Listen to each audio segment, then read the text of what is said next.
Had a normal pregnancy, normal birth. He was developing normally, didn't have any medical issues at all. He did have a little bit of reflux and had some trouble breastfeeding, but those are pretty common problems, and he was working through them fine. His mom was working through them fine.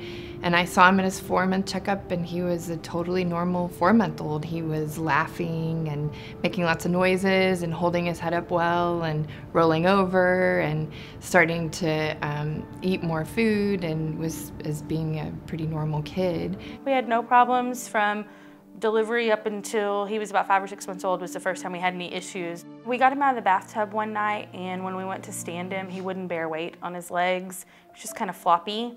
Didn't act sick or act like he hurt, just floppy. We took him on into daycare and called Dr. Sherrod's office, and then daycare called probably right around lunchtime. Yeah.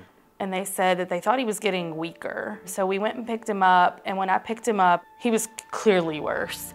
We were having a busy day in clinic, and I remember my nurse kind of flagging me down and saying, "Hey, I just want to let you know that Cory Tounget's mom called, and the daycare is saying that he is not holding his head up anymore." That's a big, scary red flag when you hear that. They came in that afternoon, and I walked in the room, and I was immediately concerned, because a 5-month-old having symptoms like that, it's usually not a good diagnosis at all.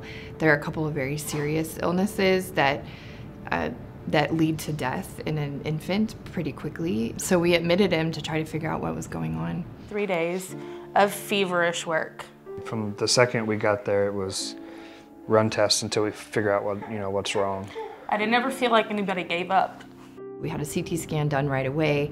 That was normal. We did x-rays of his spine and his neck and all of the bones in his body, and those were all normal.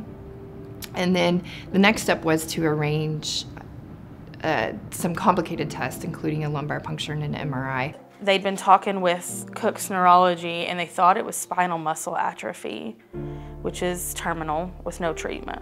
I was on the phone with the neurologist at Cook's the whole time talking to him, and he and I both really thought that that's what Cory had. And I was very, very afraid that I was going to have to tell his parents that he was going to die. So when we found out the results of the MRI, I was incredibly relieved and thankful, because he still had a very serious diagnosis of transverse myelitis, but it is treatable, and sometimes it is curable, sometimes it's not, but at least it's a better diagnosis. And it was probably a solid 6 weeks before we really started to see any progress. It was Super Bowl Sunday. He moved his leg for the first time. It was pretty subtle, but you could tell it was intentional. It was big, very emotional. Ever since then, we've gotten a little bit better, each and every day. We're to the point now where we can walk, all the way across the living room. It's hard to have to go away from your home for medical treatment and away from your, supports, system. Being able to raise money to keep kids here for things like this is monumental. We're seeing it on endocrinologists from Cook's currently, and all those visits will be here. And I think Children's Miracle Network has a lot to do with being able to provide that.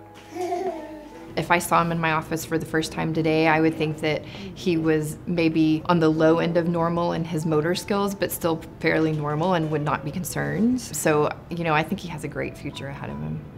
A year ago, we were looking at the prospect of a permanent physical disability, and now he's crazy everywhere, into everything. Good job. Please support the Children's Miracle Network To help a miracle like Cory.